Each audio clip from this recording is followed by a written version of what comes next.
not an easy part of life, but sooner, bad news is giving, the sooner the group or individual can move on from it. Toastmasters doesn't recommend delaying unpopular or unwelcoming news. Speaking of the advanced manual speeches by management, Project 5, delivering bad news, Troy will take you through his decision to move back home in the fall. His objectives are deliver bad news with tact and sensitivity, organize the speech appropriately for the audience, and conclude with a pleasant note and maintain the audience's goodwill. Mr. Timer will be 5 to 7. His timer. Well, it's going to be Mr. Timer because Scott will be showing up. Home is where the heart is. Troy Dukart, home is where the heart is.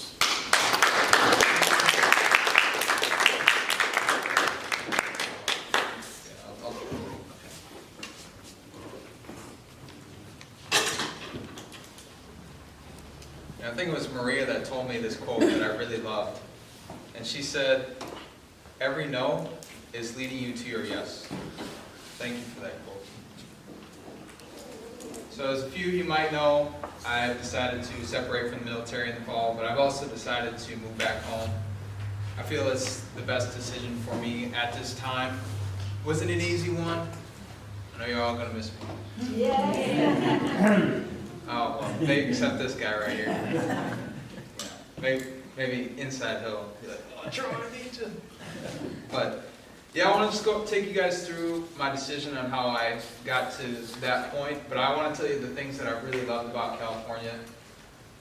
But the best thing has been this people in this room, without a question of a doubt. When I started thinking about it maybe a year ago, people were like, "Oh, you're crazy if you're going to get out. Oh, you give it another shot. You know, don't give up." And I was just like, well, I'm grateful for what the military has given me. It's got me out to California. I've got to meet that guy right there, even though he's hating on me. But all the great people, all Disneyland, Universal Studios, love it. It's awesome. But I came to realize that I really cherish my family and my friends back home. And that's one thing I learned is I really depend on them a lot. I'd like to have them in my life. And then I just feel like starting completely fresh would be a great thing. That living in the California in the military is a lot different than living as a civilian. I feel like reality would hit in real quick, like, oh my God, Texas. Oh my God. You know, like, what's going on here? But back home, the thing that really made the decision easy for me was I saw the state rankings. Have you guys seen those at all? USA News. You know what California's quality of life is voted as?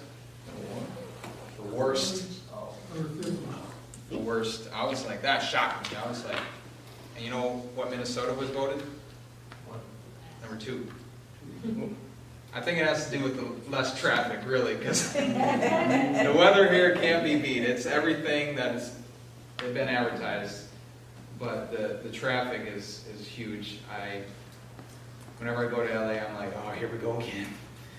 But yeah, the taxes, the traffic, and just, I really came to cherish my family, and I hope you guys don't take your family for granted either, because it's not always easy in that world, especially being by yourself in some place. And I want to see my little cousins grow up. I want to see my grandma and grandpa grow older. I can't say younger or up because they already grown up. But yeah, I have all my good friends back home. I'm looking forward to it. But I had so many great experiences here, and there's so many life lessons I've learned in the military. How to, like I said before, do things on my own. But the best thing I think I've gotten in California is you guys. You guys have been my family. There were times there where it was really hard and I needed somebody to talk to, and you guys were like my family. I hope when I go home that either I find a club like this, or I can put a little lawn folk in it. Be like, all right, hey, this is how things are done, okay? We're going to get 6-time Presidents Distinguished in a row. And I think that everything happens for a reason.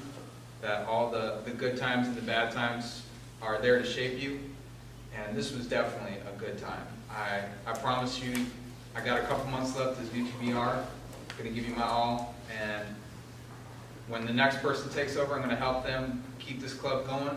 I'm gonna keep being a great Toastmaster, and